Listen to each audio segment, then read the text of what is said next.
Alhamdulillahi Rabbil Alamin. Salatu salam ala syarfil anbiya'i wal mursalin. Nabina Muhammadin wa ala alihi wa sahbihi ajmain. Assalamualaikum warahmatullahi wabarakatuh. So inshallah, ito na ngayon una nating pagtalakay dun sa Al-Jannatu wan Nar. At ito na yung bahagi ng serye ni Sheikh Omar Sulaiman Al-Ashkar rahimahullah. Doon sa kanyang serye yung Al-Aqidatu fi Daw'il Kitabi was Sunnah. Ang akida ayon sa liwanag ng tanglaw o ayon sa liwanag o tanglaw ng Quran at Sunnah, alhamdulillah. So dito yung unang bahagi ng aklat. Pinaliwanag muna yung paraiso. Yung nga sinasabi, Al-Jannatu hiyal jazaul azim. Ang paraiso, ito ang pinakamatinding gantimpala. Pinakamatinding gantimpala ni Allah. Wala nang mas matindi pa rito, kumbaga, sa mga igagantimpala ni Allah. Wala na. Kaya nga diba, doon sa natalakay natin sa akida, sino man ang hihiling sa pamagitan ng mukha ni Allah, ay pinakamainam na hilingin niya ito, kumbaga, o hihilingin niya sa pamagitan nito.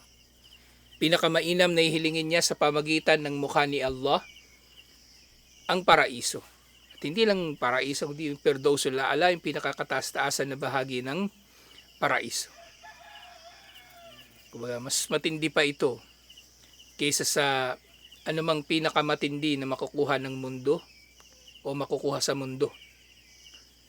Diba, yung pinakamababa na pakikinabangan sa paraiso, mas mainam pa sa anumang pinakamataas na mapapakinabangan ng tao dito sa mundo.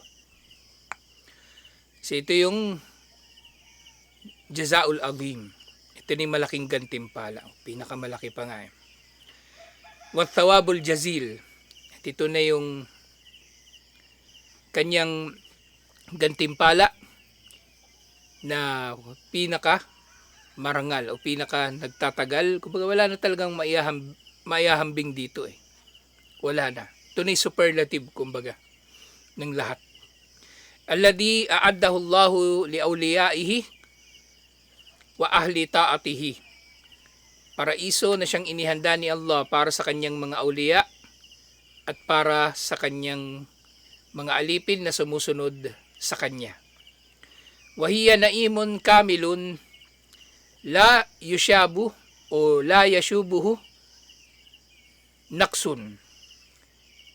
Ito ay gantimpala ni Allah na kumpleto, perpekto, na walang pagkukulang. Ibig sabihin, wala ka nang hahanapin dun eh. Wala rin kapintasan. Kumbaga, wala ka nang hahanapin kapag nandoon ka na. Alhamdulillah. At doon nga sa paraiso, wala yuakir supuhu kadarun. At walang anumang bagay ang makakapagdulot na masira ito o kaya madumihan o magkaroon ng kapintasan o kakulangan. Wa ma hadathana Allahu bihi anha wa ma akhbarana bihi Rasul sallallahu alaihi wasallam yuhirul aqla wa yudhilahu. Anong mang ipinahayag sa atin ni Allah, ganun din ni Propeta Muhammad sallallahu alaihi wasallam tungkol sa paraiso. Actually, masabi na natin ito tungkol sa impyerno. Kumbaga, magdudulot na, kumbaga, sasakit yung ulo natin eh. Kakaisip mo. Hindi kaya ng isip natin na maproseso kung ano yung meron doon sa paraiso. Hindi kakayanin ng isip natin. Lianna tasawwura udmati dhalikan naim ya'jizul aqla an idrakihi wa isti'abihi. Dahil ang kahit yung pag-iisip, yung tasawwur, pag-i-imagine ng kadakilaan ng biyaya na yun ni Allah ay nagdudulot na mabigo ang ating pag-iisip sa pagkakaarok dito at pagkakaunawa dito. Hindi talaga natin nitutuluyang maunawaan. Actually, ang paraiso, tuwing ang inilalarawan sa Quran at sa mga hadith, ininilarawan nito sa mga pananalita na naiintindihan ng tao, di ba? O iniahambing sa ilang mga bagay na meron dito sa mundo. Ilog, di ba, mga ilog na dumadaloy sa ilalim nito, mga bunga, mga kababaihan sa paraiso. Pero hanggang doon na lang yun. Baga ipinahayag siya sa pamagitan ng mga salita na nauunawaan ng tao, pero walang paghahambing na magaganap. Wala talaga. Hindi siya maihambing ng kahit ano. Actually, si Propeta Muhammad sallallahu alaihi wasallam nga kapag inilalarawan niya ngayong kabilang buhay, sa mga nasaksihan niya, paraiso, impyerno, inilalarawan niya sa abot ng kanyang makakaya. Inilalarawan niya sa abot ng kanyang makakaya. Baon na lang yan, minsan inilalarawan niya yung babae sa paraiso na yung balat daw sobrang kinis o sobrang ganda. Inilarawan niya yung balat nila salamin. 'Di ba? Wala siyang maisip na paraan kung paanong may lalarawan yun. Naubusan na ng salita yung tao para ilarawan yung mga bagay-bagay. Kumbaga, yung awareness ng tao sa bagay na yun, hindi pa nakakarating doon. Kumbaga, hindi niya naaarok. Hindi pa niya naaarok. Hindi nga kasi nga, ibang daigdig na yun yung paraiso. At kaya hindi yung impyerno, ibang daigdig na. At ang sentience ng anumang nilikha ni Allah ay limitado. Diba? May iba't iba tayong antas ng awareness. Halimbawa nga niyan sa mga iba't ibang nilikha ni Allah, di ba? May mga bagay-bagay na aware dito yung mga aso. Di ba? Matalas yung kanilang mga pandinig at pangamoy o kahit paningin, sabihin natin, na hindi maarok ng tao. So yung na-experience ng aso, kumbaga hindi maiintindihan ng tao. Bawa niyan, merong gumawa ng simulation. Yung camera nasa eye level ng aso. Tapos yung kulay nasa, kumbaga, spectrum. Yan, tawag na spectrum. Yung kung ano lang yung mga kulay na nakikita ng aso. Tapos, kumbaga, sinimulate din yung tindi ng pandinig ng aso. Kung yung tao mararanasan niya yung mga ganong bagay, hindi siya magiging masaya Hindi siya magiging masaya. Kasi yung aso, limitado rin yung kulay nakikita niya Tapos yung mababa lang naman yung aso. O di mababa lang din yung nakikita niya, yun lang. Tapos yung pandinig naman niya, sobrang talas. Lahat na lang naririnig niya. So hindi talaga magugustuhan ng tao kung magkakaroon siya ng, kumbaga, awareness o kakayanan na katulad ng sa aso. Hindi. Paano pa kaya sa, kumbaga, hinahambing natin yung laki ng yung diferensya, pinagkaiba ng magiging experience ng tao dito sa mundo at sa paraiso. Sa ganung paraan, kumbaga magkaiba ng awareness yung tao at saka yung aso. So ganun din yung tao na nandito sa mundo at yung tao na nando sa paraiso, magkaiba sila ng mga mararanasan. Magkaiba sila ng mga mararanasan. As in, magkaibang magkaiba. Nabanggit ko lang ito sa aso para lang ma-illustrate na kung yung nangyayari na gano'n dito sa mundo, kumbaga, kamangha-manghan na magiging magkaiba yung level ng awareness o yung level ng senses at iba pa, experiences ng iba't ibang mga nilikha ni Allah. Paano pa kaya pag nandun na tayo sa ibang lugar talaga? Yung paraiso. Yung paraiso. Diba na minsan mapupunta tayo sa isang lugar na unang beses natin makikita, mamamangha na tayo. Ilang segundo matutulala tayo sa pagtitig sa isang lugar. Diba? Yung paraiso, mas matindi pa doon. Mamamaya mapapatitig tayo sa isang lugar tapos ilang araw na pala tayong nakatitig doon, o ilang ilang buwan, ilang taon. Tititigan lang ni Kambal yung asawa niya doon sa paraiso. Mashallah, masaya na siya. Paano pa pag nahawakan mo na yun? Kumbaga, nakbayan mo na. Mashallah.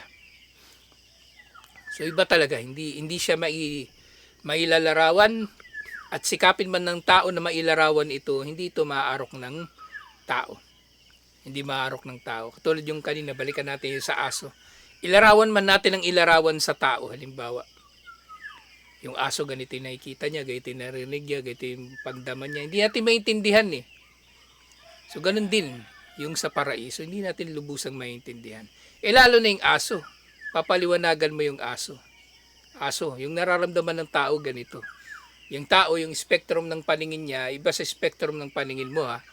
Ganun din yung pandinig niya. Iba yung naririnig niya sa naririnig mo, aso. Yung aso hindi naman nakakaintindi sa sinasabi mo eh. So ganun din. So parang, yun na yung naisip ko na, kumbaga, magiging analogy kung gaano kahirap na maarok yung paraiso. At isa lang talaga yung paraan para maintindihan natin talaga ng lubusan kung ano ang paraiso. Ang pumasok dito. Yun na lang. Nag-iisang paraan. Hindi natin ito may imagine, hindi natin ito may lalarawan sa isa't isa. Kahit gumawa pa ang tao ng AI video. Di ba may ganun ngayon? Mga AI gagawa ng video. Sabi mo sa AI, gawan mo nga ako ng yung video ng paraiso, na may tanawin sa paraiso. Hindi niya magagawa yun eh. Mag-iimbento lang yun ng kung ano mang magandang tanawin na meron dito sa mundo. Pero hindi yun paraiso. Hindi yun paraiso. So nga, sabi ni Sheikh rahimahullah, istami ila qawlihi tabaraka wa ta'ala fil hadithil qudsi. Pakinggan daw natin ang sinabi ni Allah sa isang hadith qudsi. Sabi niya, a'dadtu li ibadis salihina mala aynun ra'at. Inihanda ko para sa aking mga alipin na matutuwid ang anumang hindi pa nakita ng kahit anong mata. Wala pang mata ang nakakakita sa paraiso. Actually, narinig ko na itong ganitong paraan ng pagkakalarawan sa pare. So ganito rin inilalarawan ng mga Kristiyano, mga kupar, yung paraiso. Hindi talaga ito tuluyang maaarok ng tao. Kasi nga wala pang matang nakakakita nito. Wala pang taong buhay. Kumbaga nakapasok sa paraiso tapos bumalik dito sa mundo, di ba? Tapos inilarawan niya yung paraiso. Wala. Liban na lang syempre sa mga propeta. Halimbawa kung naranasan nila yung katulad ng naranasan ni Propeta Muhammad sallallahu alaihi wasallam. Doon sa tinatalakay na natin ngayon sa sira, di ba? Yung Al-Isra wal Mi'raj. So, maaaring nasaksihan nila yun. Nasaksihan nila yung ilan sa mga tagpo doon. Pero nga, technically, wala talagang mata na nakakakita pa rin sa paraiso. So, maaring pinasilip lang siya doon, si Propeta Muhammad sallallahu alaihi wasallam. Pero hindi niya yun, kumbaga, tuluyang naarok. Wala udunun samiat, at walang tenga ang nakarinig dito. Wala khatarun ala kalbi bashar, at hindi ito naisip ng puso ng tao. So walang anumang mata ang nakakita dito, walang anumang tenga ang nakarinig dito. So kahit yung tunog nito hindi natin maaarok. Kasi di ba madalas inilalarawan yung paraiso ng mga kupar, di ba? Visual gagawa sila ng picture, magpe-painting sila. Lalo na yung mga saksi ni Jehovah, di ba yung magazine nila? Madalas topic ng magazine nila yung, ay ba yung magazine? Doon nakalimutan ko. Yung magazine ng ng saksi ni Jehovah. Yung pasugo sa iglesia di ba? Pasugo. May magazine yung saksi ni Jehovah. Madalas sila dyan sa bayan, sa palengke. Ano yung magazine nila? Kalimutan ko. Watchtower yata yung pangalan. Basta madalas, laman nung magazine nila, mga illustration ng mga tagpo sa paraiso. Di ba paniniwala nila? Etong mundo na ito yung mismo magiging paraiso. Yung mga puno. Antin yung mga tao nakasuot ng damit na maganda, mga bata. Yung mga bata, kasi wala nang panganib dito eh. Kalaro nila yung leon, kalaro nung bata yung leon, tapos yung usa nandun lang, wala siyang kinatatakutan. Tapos nandun yung mga tao, magkakasama, magkakausap, nagtatawanan.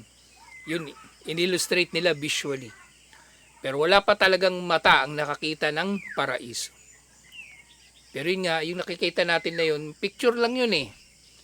O, naimbento ng tao yung video. Sige, gagawa siya ng video. Kahit pa animated na video. Pero yung tunog na maririnig mo sa paraiso, hindi yun ma-simulate ng anuman. Hindi yun ma-simulate ng anuman. At hindi nga siya may isip ng puso ng tao. Baga, hindi abot, hindi arok ng awareness o ng sentience ng tao ang anumang nasa paraiso. At sinabi ni Propeta Muhammad sallallahu alaihi wasallam, "Ikra'u in syi'tum fala ta'lamu nafsun ma ukhfiya lahum min qurrati a'yunin." Sabi ni Propeta Muhammad sallallahu alaihi wasallam tungkol dito, kung gusto ninyo, basahin ninyo yung sinabi ni Allah sa Surah As-Sajdah verse 17. Tingnan natin yung aya na yun. So yung aya na to, karugtong siya ng serye ng mga aya tungkol doon sa mga tao na nagpapasikap sa pagkakamatuwid. Mga tao na nagsisikap sa pagpapakamatuwid.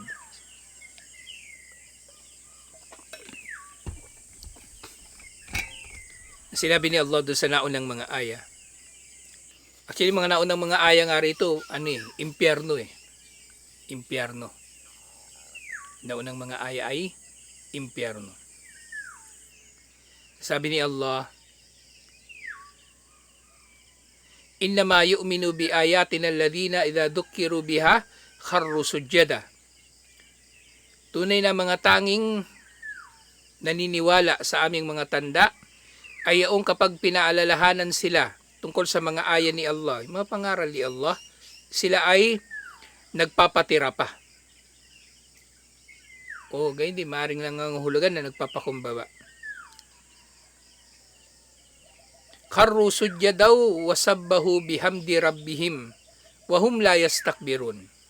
Sila raw ay nagpapatira pa at lumuluwalhati sa pagpuri sa kanilang Panginoon at sila ay hindi nagmamalaki. Tatajafa junubuhum anil madaji'i yaduuna rabbahum khawfan wa tama'a. Sa gabi daw, kumbaga ipinagkakait nila ang kanilang mga tagiliran sa higaan. Kumbaga, malaking bahagi ng gabi nila yung hindi nila itinutulog lang. Hindi lang sila natutulog sa gabi. Sumasamba sila kay Allah. Na dito sila ay humihiling sa kanilang Panginoon ng may takot at pag-asa. Wa mimma razaqnahum yunfikun. At sila na mga nagtutustos mula sa ibiniyaya sa kanila, sila ay yung mga tunay na nananampalataya. At ito na yung magiging gantimpala sa kanila.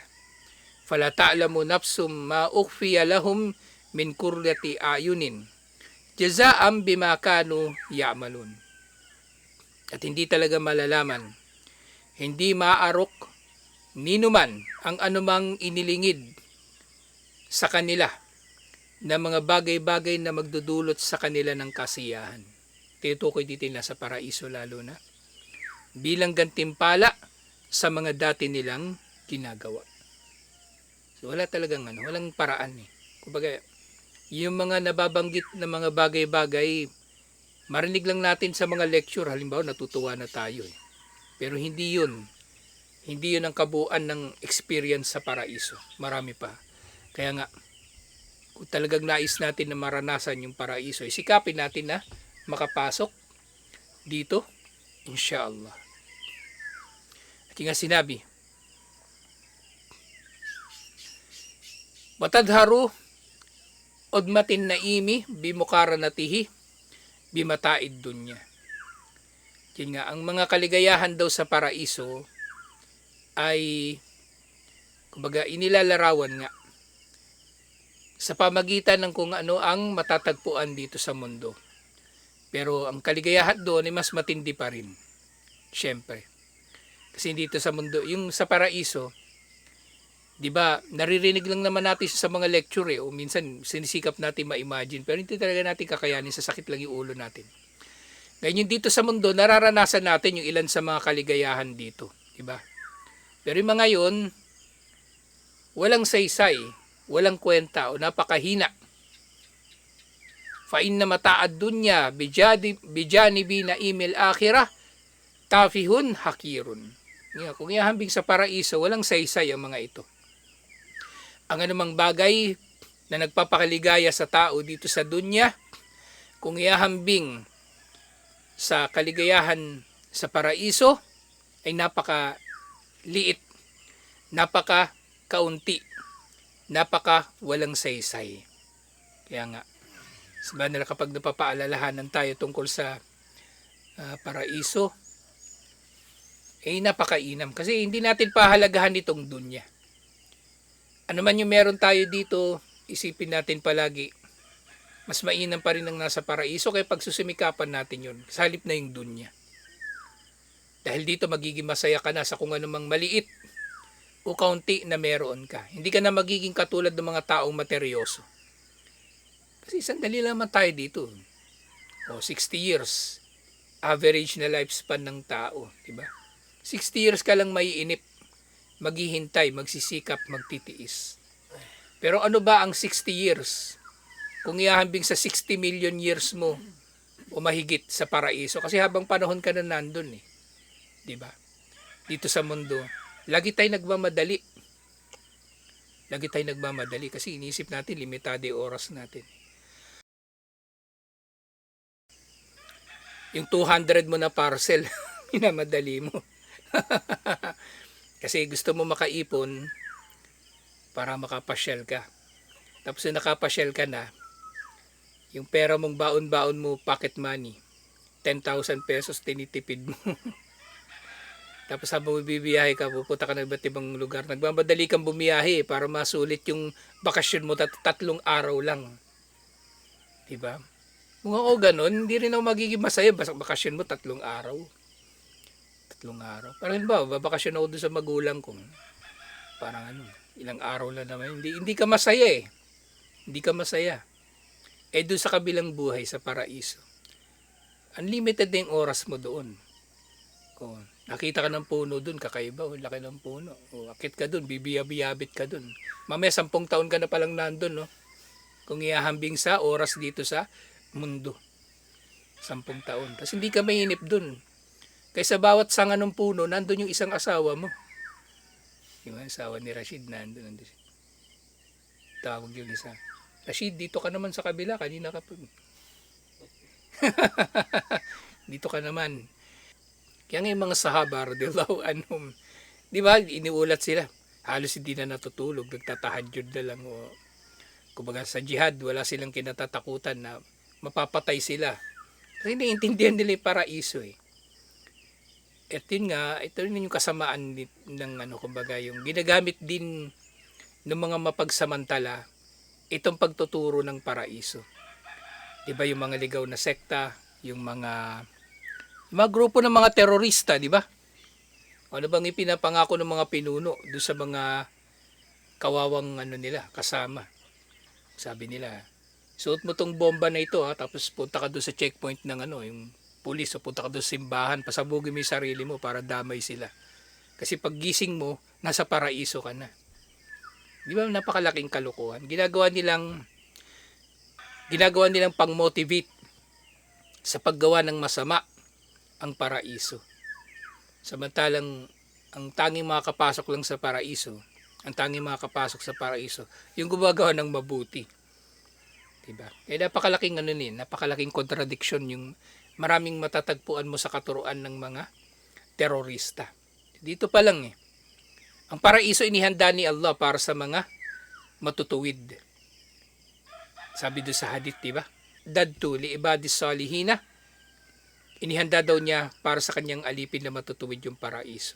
Tapos ikaw, utusan mo yung tao na gumawa ng masama para makapasok sa paraiso sa pamagitan ng suicide bombing o sa pamagitan ng pang-hold up sa kuffar, pangingidnap ng kuffar o pagpatay sa Muslim na hindi ninyo kapanalig.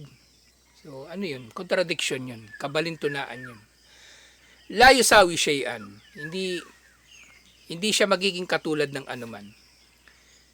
Iniulat ni Imam al-Bukhari mula kay Sahal bin Sa'ad as-Sa'idi.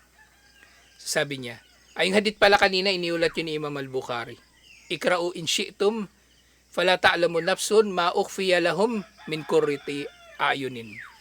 Iniulat ni Imam al-Bukhari yun. So itong hadith naman na ito, iniulat din ni Imam al-Bukhari. Sabi raw ni Propeta Muhammad sallallahu alaihi wasallam, Mawdi'u sawtin fil jannati khairum minad dunya wa ma fiha. Ang maliit daw na lugar sa paraiso na kasing nipis lang ng latigo. Gaano ba kanipis yung latigo? Parang lubid lang yun eh. At gaano ba kahaba yung latigo? Sabihin natin 1 metro, 1.5 metro. Yung ganong kaliit na lugar,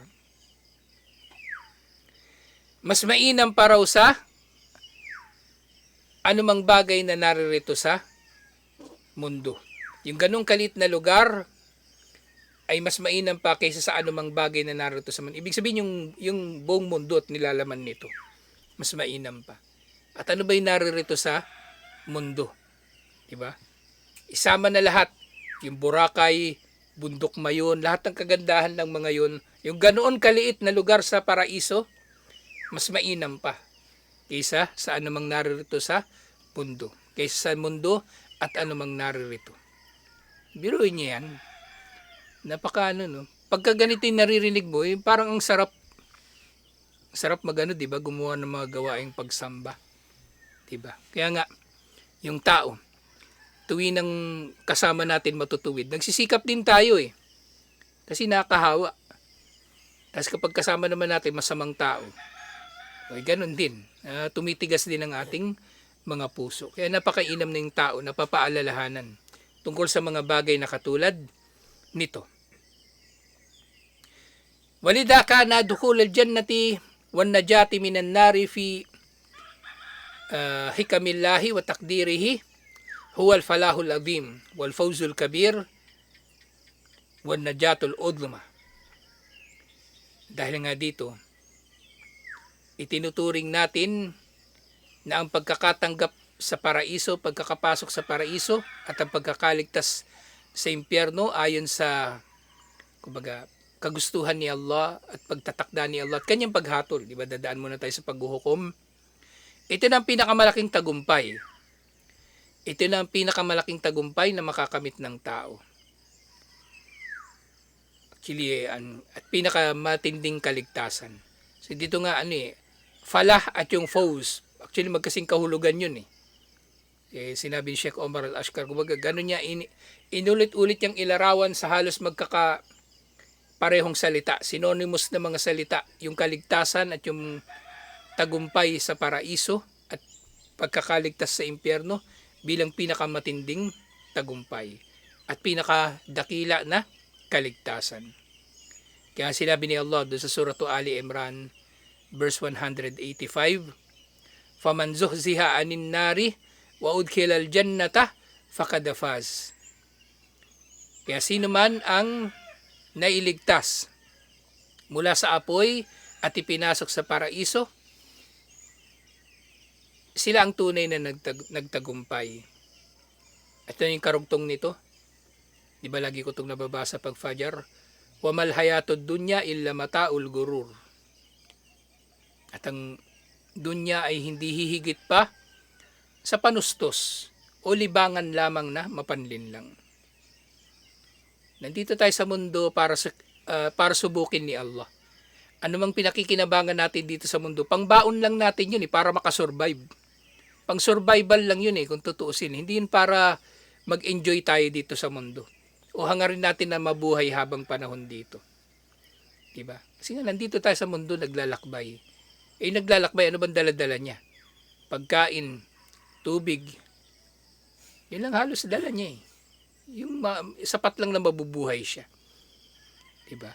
Yun sapat lang na mabubuhay siya. Hindi niya kailangan magdala ng marami. Kasi sa bawat lugar na pupuntahan niya, pwede naman siyang kumuha doon ng babaunin niya eh. Di ba? Naglalakad ka, naglalakbay ka ng naglalakad. Hindi mo kailangan magdala ng ng napakarami, kumbaga. Dahil yung mata na ito, itinakda na ito ni Allah na darating sa iba't ibang mga panahon eh. Para makasurvive ka dito sa dunya. So hindi mo kailangan magbaon ng napakarami. Kaya nga yung yung Suratut Takathur, napakaganda nung kahulugan nun eh. Alhaqumut Takathur, nilinlang kayo ng pagpaparamihan ng yaman. At iba't iba pa mga bagay na nagkukompetensya dito yung mga tao. Paramihan ng anak, pataasan ng pinag-aralan, pasikatan, pataasan ng impluensya. Hatta zurtumul maqabir. Hanggang sa dalawin ninyo yung mga libingan, ibig sabihin hanggang sa mamatay kayo. Ang marami sa inyo yan na, yung pinagkaabalahan nila. Magparamihan ng yaman, waliyadu billah. Wala silang napala dito, napahamak lang sila. Kasi binaligtad nila eh. Ginawa na nilang paraiso ang mundo. Samantalang yung mundo, nandito tayo para subukin ni Allah kung sino sa atin na magiging mabuti sa ating mga gawain. At yung mga papakinabangan dito, baon lang yun eh. Baon lang yun, panustos. Hindi natin kailangan ng anuman na mga kumbaga pagiging materyoso at iba't iba pang mga bagay. Waliyadu billah. So, ito yung panimula sa pagtalakay natin sa paraiso at impyerno. Alhamdulillah na Manila dito pa lang parang gusto mo lang pumasok sa paraiso, di ba? Kalo mauuna. Inshallah, hintayin natin yung kung man yung mga itinakda ni Allah at pagsumikapan natin makagawa ng mabuti sa bawat sandali ng ating mga buhay. Inshallah. Sa tutuloy natin inshallah. Assalamualaikum warahmatullahi wabarakatuh.